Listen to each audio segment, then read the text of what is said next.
Olá, ouvintes do podcast São Paulo Sonha, aqui é Raul Justilores. Nesses tempos extraordinários que a gente está vivendo e muito inusitados, esse é o primeiro podcast que nós estamos gravando por Skype. A gente está respeitando aí a orientação das autoridades, não ajudando esse vírus a se espalhar ainda mais. Então, o Rafael Bertazzi, que é o cérebro dos podcasts da Abril, está trabalhando da casa dele, eu estou da minha. E hoje a gente tem como convidado o Alexandre Laffer-Frankel, que está também na casa dele, suponho, né, Alexandre? Fala, Raul. Fala, Rafa. Você também está na sua casa ou não? Eu estou na minha casa, estou de home office, como a gente falou agora, conforme a orientação das autoridades. Momento bastante estranho, né, Raul, eu diria. Muito estranho, muito estranho. Eu até queria te perguntar, imagino que todo mundo esteja se refletindo o que é morar hoje em dia e do que é estar em casa. Especialmente, né, a gente está sentindo talvez um senso de comunidade que é bem raro nas bolhas de hoje, né? Acho que a gente está percebendo que todo mundo precisa de todo mundo, né? Países, pessoas, vizinhos. O que você acha que pode mudar a partir dessa pandemia? Olha, Raul, agora a gente está, de uma certa forma, reaprendendo uma série de coisas. Eu acredito que a gente vai sair muito diferente desse momento, né? Tá todo mundo agora com bastante medo, você vai falando com as pessoas.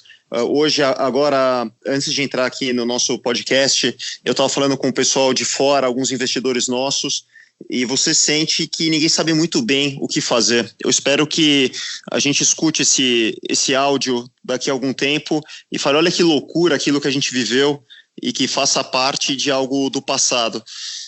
A gente está aprendendo que nós não somos senhores da situação.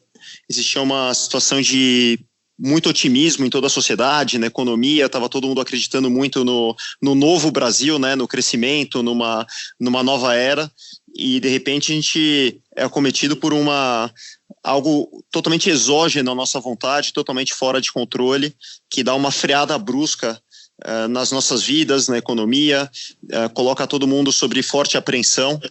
E é óbvio que muita coisa vai mudar, né? Não só do ponto de vista da saúde, de talvez a sociedade estar mais preparada para situações de emergência como essa, mas também hábitos cotidianos, tanto para o bem quanto para o mal, né? A gente aprender a sobreviver talvez com menos recursos por um tempo, de ter que fazer algumas mudanças nas nossas vidas e nas nossas empresas.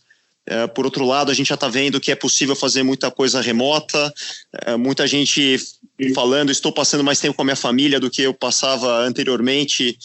Então, tudo tem um lado positivo, mas o que a gente espera, acima de tudo, é que todos tenham a sua saúde preservada, a sua integridade. Isso é o mais importante, principalmente dos mais vulneráveis, né? A gente fica preocupado.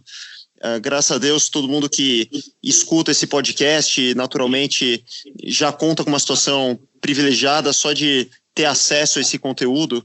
A gente fica imaginando toda a população que sequer sabe como vai ter dinheiro, talvez, para comer amanhã ou se precisar de algum cuidado médico. Então a gente fica muito preocupado e nós, empresários em especial, temos uma responsabilidade sobre muita gente, né? Mas deixa eu começar a falar o que nos trouxe neste podcast, São Paulo Sonha, que é justamente o seu trabalho na Vitacom. E você tem falado muito de um conceito que está começando a chegar agora ao Brasil. Eu ia te pedir para você explicar um pouquinho o que você entende por co-living. E aí depois tem uma série de perguntas para te fazer. Mas o que é co-living, Alexandre? Legal, Raul. Então, antes de entrar no que é o co-living, deixa eu falar um pouquinho de como é que a gente chegou até aqui e por que surgiu essa aderência ao co-living. Então, a empresa começou, nós fundamos a empresa há exatos 10 anos e a empresa nasceu por um conceito de mobilidade, de uma experiência pessoal minha, que eu morava muito longe da faculdade e eu já abri a minha empresa desde o segundo ano da faculdade e eu ficava 5 horas por dia dentro do carro, que era uma loucura. Mais tarde eu casei e fui morar num apartamento pequenininho e eu comecei a fazer os meus trajetos a pé de bicicleta, ainda não tinha ciclofaixa, não tinha aplicativo de transporte, e mudou minha vida de uma forma muito importante naquela época. E eu falei, eu quero fundar uma empresa do mercado imobiliário, do mercado de moradia, em que as pessoas não precisem ficar horas e horas no trânsito. Isso ia na contramão de todo o mercado, todo mundo falava em construir clubes, condomínios distantes, perto de áreas mais periféricas, e eu fui na contramão e comecei a Vitacom, e para permitir que as pessoas comprassem os apartamentos nos locais mais nobres, vamos dizer assim, mais próximos do trabalho, mais próximos do transporte público, nós começamos a fazer os apartamentos menores para caber no bolso, para ser uma forma de torná-los acessíveis, uma vez que essas áreas são bastante caras. Então a gente começou com um apartamento de 40 metros, 30, 20, depois 10 metros, recentemente a cápsula para servir como um apoio para uma pernoite de 2 metros quadrados, e isso foi uma iniciativa para permitir que as pessoas pudessem morar nos lugares mais nobres e não precisarem se locomover. Como as áreas eram pequenas e elas, de fato, as pessoas às vezes precisam de um pouco mais de espaço para receber pessoas, para poder fazer alguma atividade, como cozinhar, por exemplo, como trabalhar em uma área mais ampla, nós começamos a fazer os térreos e as áreas comuns dos prédios de uma forma compartilhada. E esse compartilhamento, ele derivou para alguns itens como coworking dentro dos prédios, como a cozinha comunitária, como a área como um lounge em que as pessoas usam como se fosse uma extensão da sua casa, uma sala de jantar privativa, que ela não precisa ter a sua sala de jantar própria, que ela usa 1 ou 2 vezes por ano, ela pode convidar as pessoas na área comum e por aí vai. E essas áreas comuns, compartilhadas, começaram a fazer com que as pessoas entrassem muito mais em contato, que se formasse uma grande comunidade. E nessa comunidade as pessoas começaram a se relacionar, a ter muita interação, e hoje na Vitacom são mais de 25 mil membros que moram em um dos nossos prédios, e começou a rolar desde trabalho, as pessoas fazendo nos coworkings, fazendo negócios. Então é o advogado prestando serviço para o designer, que presta serviço para o microempresário, e por aí vai. As pessoas se reunindo por grupos de afinidade, às vezes por esporte, por culinária, por palestras, as pessoas combinando de sair juntas. Enfim, começou a virar um grande centro social, e isso deu origem ao co-living. O co-living foi uma tendência que surgiu mais recentemente, que é uma tendência mundial, e aí a gente pode entrar um pouquinho no assunto. Eu queria te contar, Raul, se você me permitir, eu queria te falar de uma experiência que eu tive agora num evento em Nova York, que foi discutido o co-living. Posso seguir aqui na... Por favor. Ótimo. Então, a gente foi num evento que chama MIPIM, que é um dos maiores eventos de mercado imobiliário do mundo, que aconteceu em Nova York. Isso foi no ano passado, e eu fui convidado para palestrar junto com pessoas de vários países, tá? Tinham pessoas dos Estados Unidos, tinham empresas da Europa, da Alemanha, da Inglaterra, tinha representante de Israel e, se eu não me engano, da Itália, e cada um contou um pouco das suas experiências de co-living, e eu fiquei impressionado como o co-living é uma tendência mundial, né? Os países foram andando até de uma certa forma, de uma forma independente, e todos eles chegaram numa mesma fórmula, que é a das pessoas se relacionando e compartilhando em alguma intensidade a sua forma de morar. E daí surgiu esse termo co-living, empresas especializadas e pessoas que, às vezes sem perceber, moram em algum tipo de co-living. Então, para definir o termo co-living, é você morar em que, de alguma forma, exista algum tipo de compartilhamento, de encontro espontâneo entre as pessoas que moram e coabitam naquele espaço. E aí você tem várias intensidades, tá? Tem co-livings que as pessoas literalmente moram todas juntas no mesmo ambiente, elas compartilham desde o espaço em que elas dormem, no espaço em que elas convivem, isso inclui o banheiro, a cozinha e tudo mais. Existem outros modelos em que a pessoa tem a sua área privativa, o seu apartamento, e elas compartilham de uma série de áreas comuns e de equipamentos do prédio, e isso faz com que elas convivam, né, que elas tenham algum tipo de contato social importante, e isso muda completamente o nosso estilo de viver, de se relacionar, de viver em sociedade. E foi muito interessante esse compartilhamento e ver que o mundo inteiro está seguindo nessa direção. E deixa eu te perguntar, para muita gente no Brasil, o que você acaba de falar lembra o espírito das repúblicas. Então tem céticos que acham que só se aplicaria a jovens, solteiros, ou seja, um grupo transitório, por assim dizer, né? Antes dessas pessoas se casarem e formarem família. Você acha que esse modelo é escalável, é maior apenas do que a pessoa da geração Z, do que o millennial? Com certeza absoluta, Raul, e isso já está acontecendo, tá? Não é que é uma previsão de futuro. Então, como você falou, as repúblicas, acho que é um bom exemplo.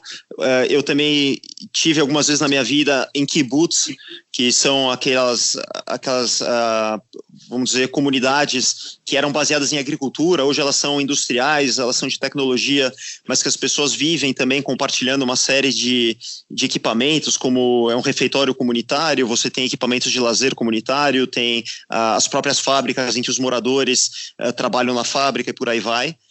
E hoje o conceito um pouco mais, eu diria 2.0, que é o co-living, e ele começou com uma aderência maior, sem dúvida, na população mais jovem, com talvez estudantes ou pessoas jovens, mas hoje na nossa base, e nós já produzimos mais de 12 mil apartamentos com característica de co-living, e isso ele é aderente a todas as faixas da população. Tá? Então, você tem os estudantes, obviamente, depois as pessoas ainda solteiras, na época que estão entrando no mercado de trabalho, e essa idade se estendeu muito, né? As pessoas estão adiando a idade de casamento, ela está muito mais próxima dos 35, 40 anos. Então, nessa fase da vida em que elas estão solteiras, o co-living é muito bem-vindo, esse contato social, esse tipo de interação, ele é altamente desejado, então tem uma aderência muito grande. Nós já temos co-living de famílias, em que também as áreas comuns e compartilhadas, elas são aderentes à família, então desde o lugar onde as crianças brincam até o local onde os adolescentes interagem. Então são salas de videogame, salas de teen lounges, né, que a gente chama, ou de espaços para a galera jovem, em que elas podem ter a sua própria área, a sua individualidade preservada quando elas querem não estar em casa junto com os pais, toda a área de lazer, e tem uma aderência muito grande para a família. E por último, um grande público e crescente é o público da melhor idade, né, que também precisa de uma solução diferente, porque além de praticidade, de não querer ter gastos excessivos, é comprovado que o contato social intenso na melhor idade, ele é sensacional do ponto de vista de aumentar a longevidade, aumentar a felicidade, de criar uma proteção natural contra doenças como Alzheimer e a demência. Então isso é muito interessante. Promover o contato social nos prédios tem sido muito, muito bacana, também com a terceira idade.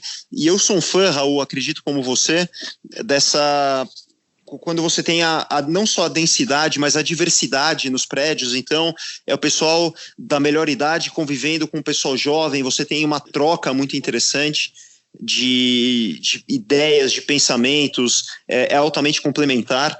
Então eu acho maravilhoso quando eu vejo um prédio e hoje está cada vez mais comum, em que você tem um estudante morando com o pai de família, com o pessoal da terceira idade. Realmente é incrível essa troca, essa diversidade. Eu acho que isso traz progresso, traz troca de cultura, de ideias. Eu acho maravilhoso ver isso acontecer. Agora, Alexandre, por décadas em São Paulo, havia um preconceito justamente contra essas unidades compactas. Ou seja, quanto menor, aliás, especialmente em prédios, onde a maioria das unidades era muito pequena, as pessoas chamavam de treme-treme, diziam que ia virar cortiço e tudo mais. Você acha que ainda é uma barreira cultural para muita gente o prédio com muitas unidades, e especialmente as muito diminutas? Olha, Raul, quando eu comecei a empresa, eu ouvia de todos os lados o seguinte: isso aí é kitnet, isso aí é treme-treme, né, como você falou, ou isso aqui é flat, porque flat vinha de uma dor muito grande, né? O pessoal teve uma crise dos flats na década aí de 90, e todo mundo falava, isso é kitnet, é treme-treme, é flat. E, na verdade, o que eu sempre imaginei, e a minha visão de futuro, era propor uma nova forma de moradia. Era mostrar que as unidades menores poderiam ser uma grande solução para a cidade, principalmente no quesito de mobilidade e, na sequência, também no quesito social. E acho que isso se comprovou. A gente influenciou toda uma geração de incorporadores, de empresas que eram vorazes críticos e hoje estão fazendo esse tipo de proposta. Acho que a sociedade entendeu e comprou muito bem que é possível ter uma área privativa menor, mais eficiente, porque também é mais barato para manter, né? Você não gasta tanto, não só na aquisição, mas no condomínio, na manutenção, no IPTU, e isso faz delas mais eficientes, e o compartilhamento das áreas comuns, eles suprem de forma plena a necessidade do espaço adicional. Então isso foi muito bem. Agora, quando a gente fala de muitas unidades por prédio, o que poderia ser, de certa forma, mal visto, hoje, todos os feedbacks, todas as pesquisas que a gente faz, ele é visto de uma maneira muito positiva. Tá? Eu vou te dar alguns motivos. O primeiro deles, que obviamente quando você tem um número grande de unidades num prédio, o condomínio fica muito mais barato, você dilui todos os custos fixos, e isso é muito interessante, principalmente num momento econômico mais delicado. A pessoa não quer pagar um condomínio excessivamente alto, e muitas vezes as pessoas pagam um condomínio para não ter nenhum tipo de benefício, nenhum tipo de serviço. Acaba sendo um custo totalmente inadequado e indesejado. E, além disso, quando você tem um prédio maior, a possibilidade de você ter uma série de equipamentos disponíveis, ela é muito grande. Então, prédios hoje hoje o nosso número médio na Vitacom gira em torno de 400 a 450 unidades, temos prédios até de 700, 800 unidades. E daí a pessoa conta com uma academia profissional, com uma área de coworking altamente profissionalizada, ela tem piscina com raia para poder praticar exercício, natação, ela tem uma série de equipamentos como sala de ferramentas compartilhadas, ela tem toda a parte de mobilidade que vai desde a bicicleta, do patinete, do carro compartilhado, e isso melhora de forma tão intensa a vida da pessoa, Raul, que o número de unidades e essa vivência em sociedade, ela é muito bem-vinda. E outro ponto, a gente tem experimentado uma nova forma de viver em sociedade, que isso me surpreendeu de uma forma também incrível. Né? Todo mundo perguntava, poxa, mas quando a pessoa mora, ela vai respeitar as áreas comuns, e se ela for usar ferramenta compartilhada, ela vai devolver, ela vai cuidar bem. E, Raul, é incrível como as pessoas, em um ambiente em que todo mundo respeita, em que ela sabe que ela vai ser a próxima pessoa a usar, em que ela conhece o vizinho porque ela encontra diariamente e ela se torna amiga do vizinho, as pessoas cuidam, as pessoas respeitam o que é do próximo, e o ambiente do prédio é algo maravilhoso. Como as pessoas se conhecem, toda aquela confusão, sabe, aquele negócio de música alta, da pessoa não respeitar o vizinho, isso acaba, porque eu conheço o meu vizinho, ele é meu amigo, ou eu sei quem ele é, eu passo a respeitar muito mais. E essa experiência de ter um ambiente de respeito mútuo e das pessoas se relacionando poderia ser exportado para toda a sociedade. E essa experiência do co-living, de congregar, de compartilhar, de co-utilizar, se a gente conseguir mostrar que essa fórmula ela é altamente aderente e traz benefícios, seria um case muito legal para compartilhar com toda a sociedade. Ele pode ser expandido para o bairro, quando a gente fala da praça que fica ali perto, ou da biblioteca, pode ser expandido para o nosso conceito de cidade, para que a gente cuide de todas as áreas que são comuns a todos, do transporte público, das calçadas e por aí vai. Acho que isso é um exemplo maravilhoso para ser compartilhado com toda a sociedade. Mas tem outra questão cultural. Eu gravei um podcast há pouco com o Isai Weinfeld e ele comentava como ainda acontece muito no mercado imobiliário do comprador, vai lá no estande e diz, eu não quero comprar um apartamento num prédio que tenha comércio no térreo. Aliás, ele até comentou no podcast, o Isai Weinfeld, que muita gente fala, não, se esse prédio tem comércio no térreo, nem pensar. Eu imagino que muitos desses novos prédios da Vitacom tenham o que se chama de fachada ativa, ou seja, uma loja de conveniência, pode ser uma lanchonete, pode ser um café, uma sorveteria. Você acha que isso está mudando ou você acha que ainda a gente teria que martelar assim, as vantagens de ter comércio por perto, ou seja, que ter comércio no térreo é algo saudável? Raul, olha, sempre vai ter público para tudo, né? Você vai ter a pessoa que mora naquele prédio recuado, um por andar, com 5 vagas de garagem, que ele não quer ter comércio e também não quer ver ninguém, e precisamos respeitar. Eu acho que é válido. Obviamente não é todo mundo que pode ter ou que quer ter. Agora, eu enxergo uma cidade muito mais parecida com algumas outras cidades do mundo em que a gente volta maravilhado, né? Que tem, a gente fala, olha, eu fui andar na rua e tinha aquele café, e tinha aquela exposição, e tinha aquela galeria, e a gente volta maravilhado dessas interações e de ter o comércio disponível, as áreas mistas, de ter aquele restaurante bacana, da gente poder ter aquelas trocas também numa exposição, num teatro e por aí vai. Então, eu sou particularmente fã de uma cidade com uso misto, com densidade, com esse tipo de troca acontecendo. Mesmo antes da fachada ativa, quando ainda não existia o novo zoneamento, Raul, a gente já fazia os prédios com algum tipo de loja, de comércio ou de serviço aberto, não só para o prédio, obviamente, mas aberto para a rua, para privilegiar justamente esse tipo de interação. Então, eu sou fã dessa cidade aberta. E, de novo, não é todo mundo que quer, cada situação é uma situação, e a gente tem que respeitar todos, e assim acho que a gente convive e progride de uma forma saudável. O que não pode, o que a gente vê muito acontecer, que é aquela história não no meu quintal, né, que se tornou um termo famoso. Eu adoro morar num prédio alto que é meu, mas eu não quero que se construam do meu lado. Quer dizer, alguém construiu no que a pessoa mora, mas ela não quer que isso seja feito no vizinho. Ou eu adoro ter a padaria na frente, mais perto ou no meu prédio eu não quero. Então existe, de certa forma, algum tipo também de egoísmo, muitas vezes das pessoas não quererem para o próximo, quer dizer, elas querem para si, mas não querem dar o mesmo direito ou benefício para o próximo, simplesmente por uma questão de egoísmo, né? Claro. Aliás, eu também gravei 2 podcasts sobre esse assunto, não no meu quintal. Para quem olhar aqui na plataforma de podcasts que você está ouvindo, há outros 2 podcasts sobre esse assunto, não no meu quintal. Mas tem uma outra entrevista que eu fiz aqui, também no podcast, com o Lucas Vargas, o CEO do Grupo Zap, né? Ele falava sobre dados e sobre o comportamento e o preço dos imóveis. E ele falou uma curiosidade, que a maior parte desses apartamentos compactos, desses estúdios, acabam sendo lançados apenas na Zona Oeste. Ele até apontou áreas aí de grande concentração, né?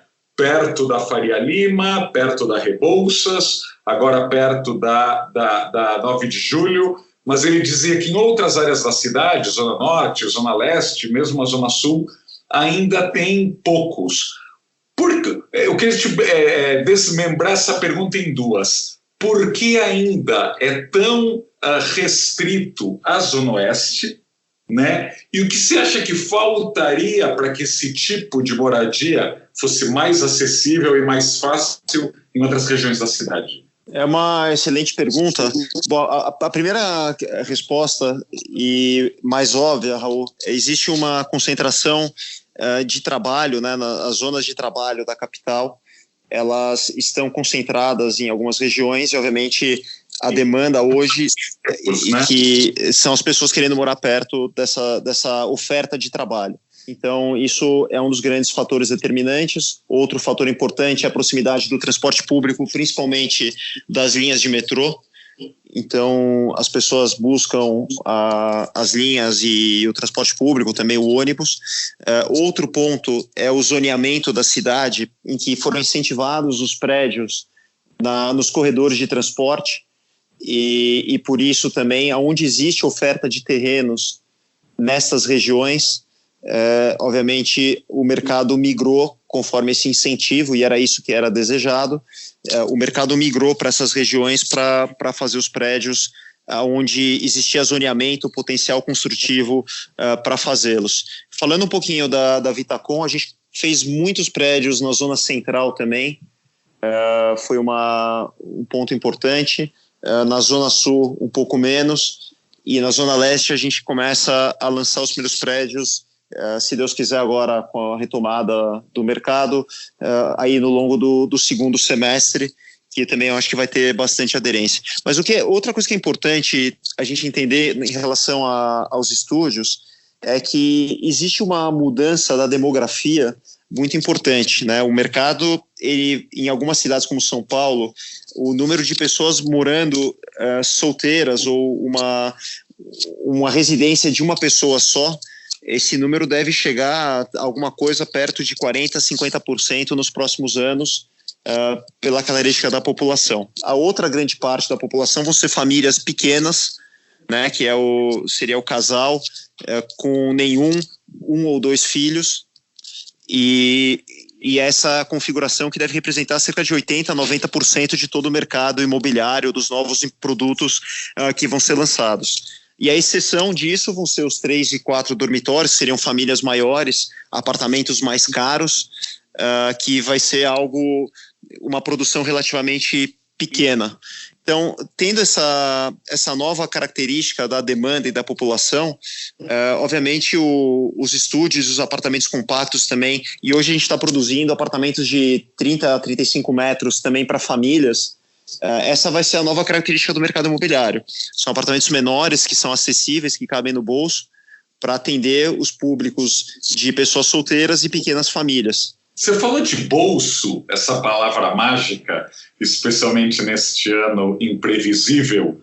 Muita gente reclama que essas unidades, ainda que sejam compactas e pequenas, ainda são muito caras. Eu ia te perguntar, o que daria para ser feito, ainda mais nesse ano que, de novo, vai se discutir tanto como se estimula a economia, o que daria para ser feito para baratear o preço dessas unidades compactas em áreas centrais?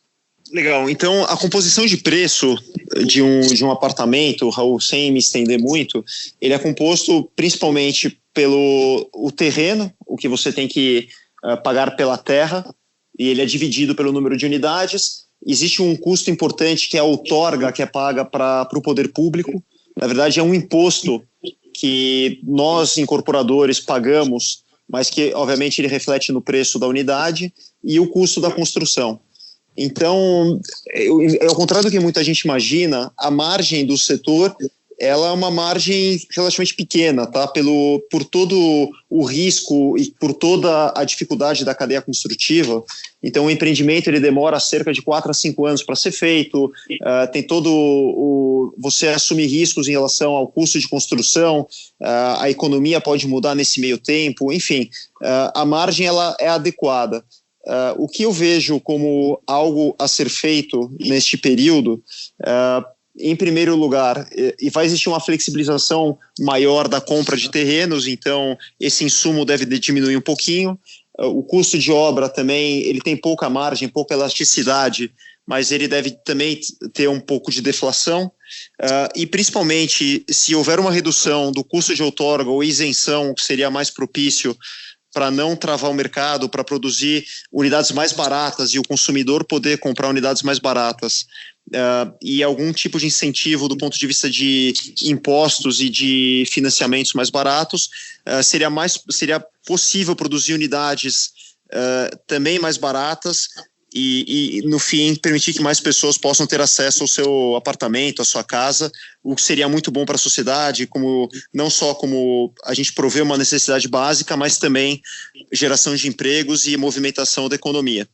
Então, você acha que o preço dos terrenos pode cair nos próximos meses? Eu acredito que sim. Não só cair, mas também a flexibilização na forma de pagamento. Existe um instrumento muito forte no mercado, que é a permuta, que a pessoa troca o terreno por unidades construídas. Isso também ajuda a gerar unidades mais baratas para o consumidor final. Acho que vai existir sim mais flexibilidade, uma vez que a economia com certeza vai estar menos aquecida, então vai ser possível negociar melhor os terrenos, sem dúvida. Eu queria te perguntar 2 desafios aí como empreendedor que você tem, né? Eu imagino que muitas pessoas que se aproximam hoje da Vitacom são investidoras e que estão aí diversificando o seu portfólio e que querem investir em imóveis e estão colocando dinheiro lá. Mas não necessariamente vão morar nessas unidades. Então, essas unidades podem ser alugadas, ou seja, e não vendidas, né? Como se cria esse senso de comunidade? Ou seja, o investidor não vai estar morando lá, mas vai ter aí muitos inquilinos morando nesses prédios. E como você falou, às vezes são 200, 300, 400 pessoas. O que você já aprendeu? Assim, o que funciona para se criar essa comunidade que você falou, de pessoas que se conheçam, de pessoas que se respeitem? Ótima pergunta. Realmente, uma grande parte das nossas vendas são feitas para investidores que compram o imóvel com o intuito de alugar. E aí vem uma visão também de mercado que eu acredito que cada vez mais o mercado imobiliário, as pessoas vão querer morar como um serviço e não mais comprando a sua unidade. Tá? A nossa vida está muito dinâmica hoje, então nós teríamos necessidade de mudar algumas vezes de casa, de apartamento ao longo das nossas vidas por conta das demandas ou da forma como a sociedade e a dinâmica está acontecendo. Então, um exemplo, tá? A pessoa poderia morar perto da faculdade quando ela está estudando, ela vai para o mercado de trabalho, ela vai querer morar perto do trabalho, ela progride um pouco na sua carreira, ela pode acessar uma unidade um pouco maior, depois as pessoas casam, então ela precisa de um apartamento que comporte um casal, depois vem os filhos, a pessoa precisa de um apartamento que comporte os filhos saem de casa, ela pode dar uma diminuída no apartamento e no custo fixo, depois ela entra na melhor idade e precisa também de uma nova solução. Enfim, isso sem contar que a pessoa pode mudar de cidade, de emprego ao longo da sua carreira.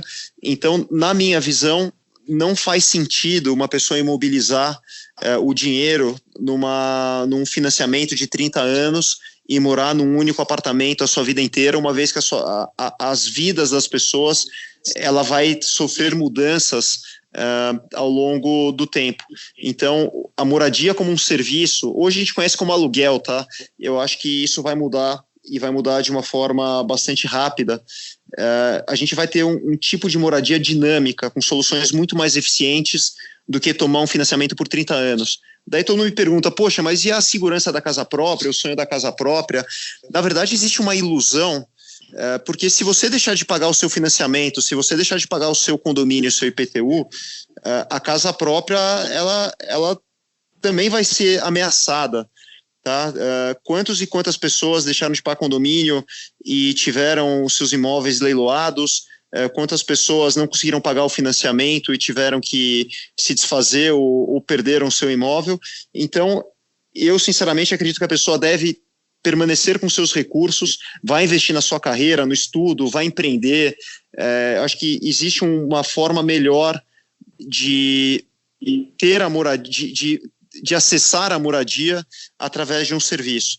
E daí a gente fala do inquilino, né, que é essa pessoa que vai optar por morar naquele prédio, não como uma compra, mas como uma utilização, que isso hoje pode ser um aluguel, mas muito em breve eu acredito que isso vai se aproximar de uma espécie de membership, né, de uma associação, assim como tem um clube, assim como tem a Netflix, assim como tem uma academia, várias outras soluções. A moradia vai ser algo muito parecido e a pessoa vai escolher o lugar onde ela quer morar. E isso está muito relacionado à localização, está muito relacionado a com quem eu quero morar, a com quem eu quero me relacionar. Você mesmo que genialmente criou alguns termos como os Faria Limers e os Santa Cecílias, às vezes eu vou querer conviver com pessoas mais criativas, mais pró-negócios, que têm um estilo de vida parecido com o meu.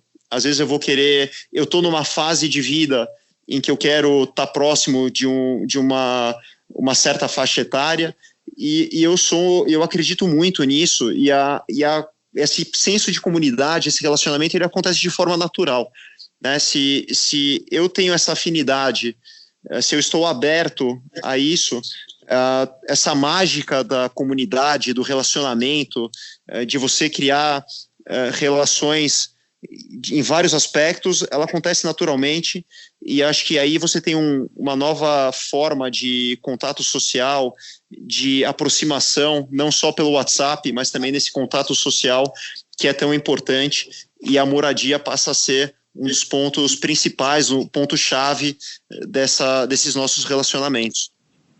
Alexandre, tanto o Copan quanto o Conjunto Nacional, eu diria 2 dos prédios mais brilhantes já construídos no Brasil, passaram por momentos de decadência muito forte e deram a volta por cima por algo ainda pouco estudado nas faculdades de arquitetura e mesmo pela sociedade em geral, que é a questão da gestão, né? Ou seja, o Conjunto Nacional e o Copan ressuscitaram de alguma maneira quando tiveram síndicos aí, linha dura, e que deram um jeito em problemas aí crônicos de manutenção.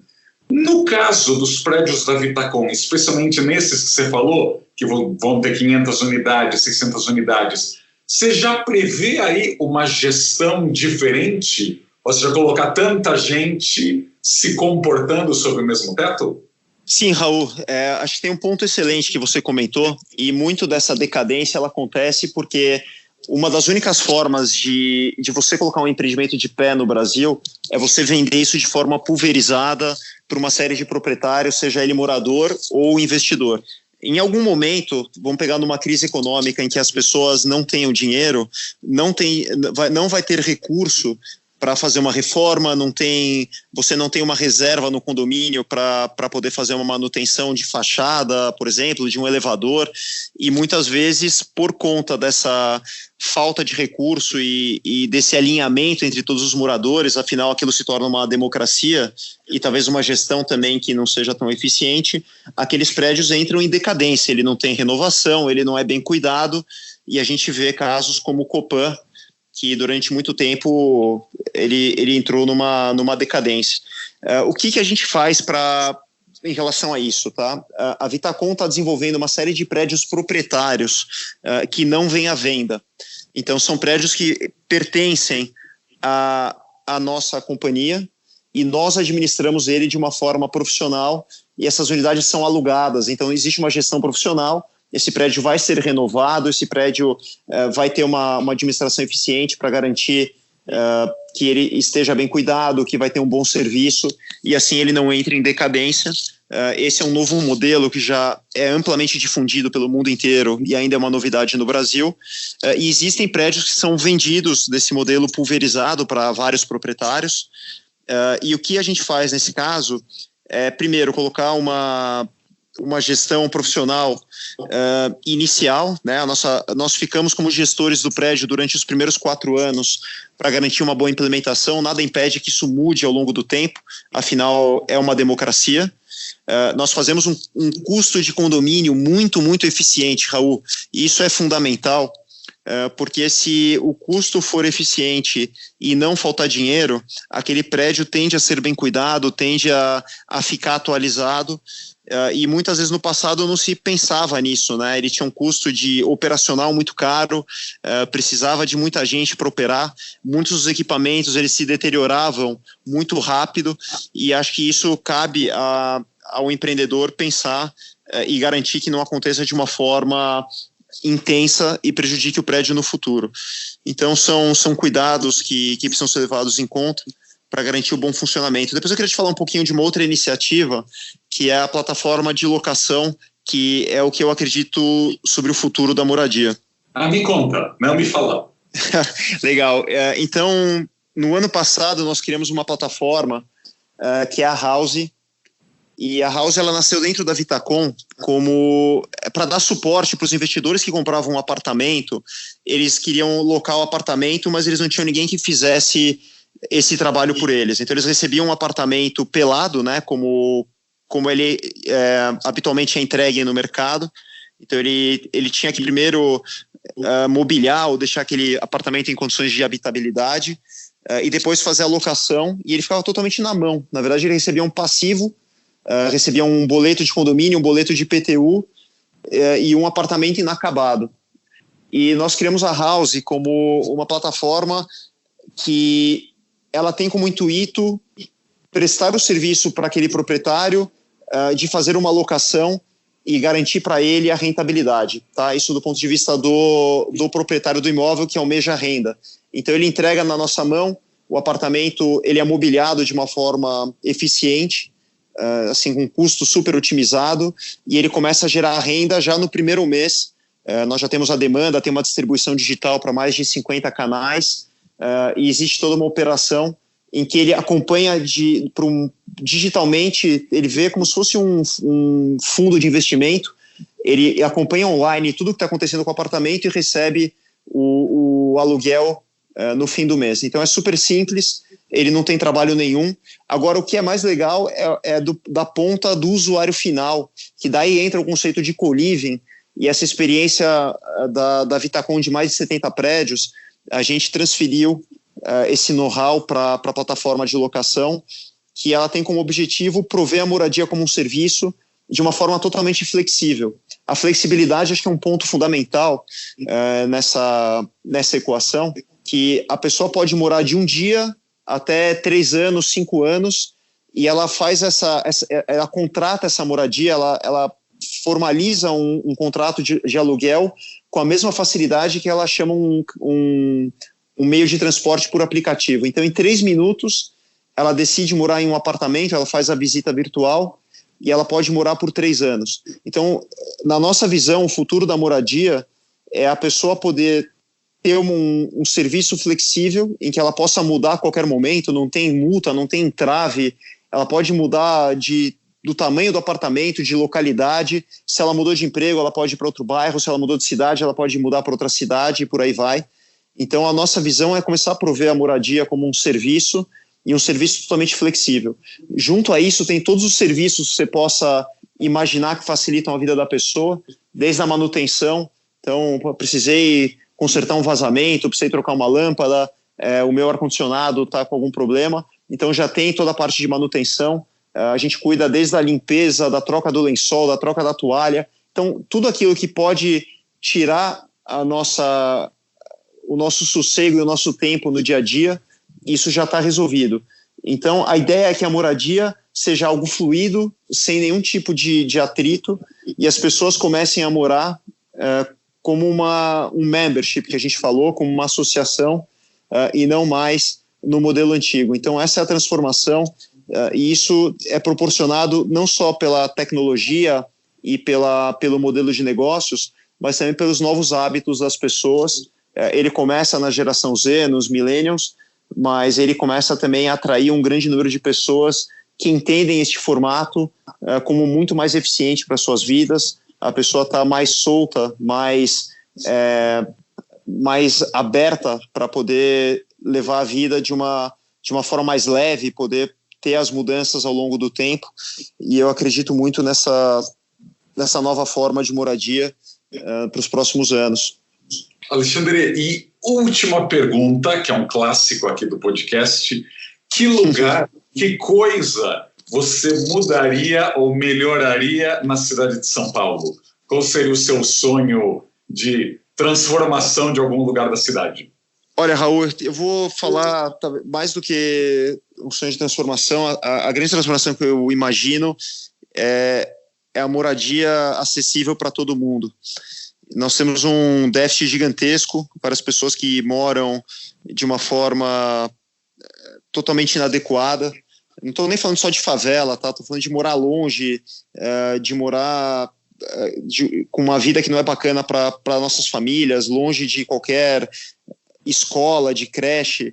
Então, o meu sonho é prover uma nova forma de moradia em que todos tenham uma vida muito melhor em todos os aspectos. Esse é meu grande sonho, acabar com esse déficit e prover algo melhor.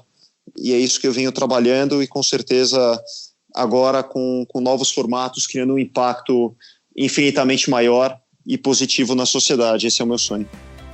Olha só, o podcast ainda não terminou dessa vez, porque eu gravei esse papo com o Alexandre no início da quarentena, mas algumas semanas depois eu tive que perguntar aí mais enfaticamente como ele explica o que pode acontecer com o mercado de apartamentos muito compactos nesse momento de confinamento.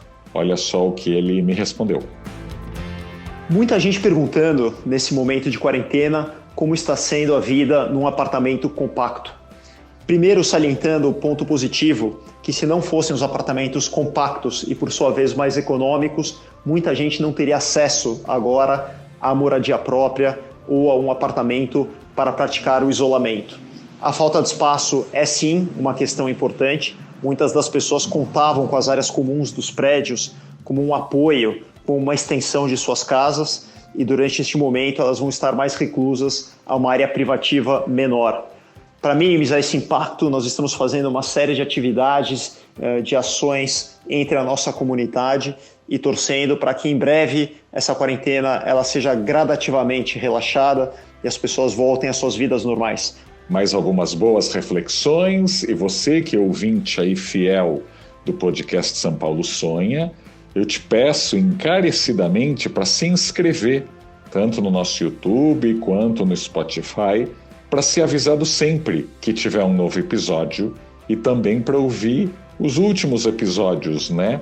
Até mesmo antes da quarentena. Tem vários episódios bons aí, com Maurício Arruda, com Drauzio Varela, com Márcio Kogan, com Isai Weinfeld, com incorporadores, com arquitetos, com a Diana Radomisler, com a Maria Tereza Diniz, e tanta gente boa por aí. Acho que vale muito a pena ouvir e recuperar aí esse tempo perdido. A Mila Strauss também, que falou muito da vida noturna. Quem sabe algum dia a vida noturna volta.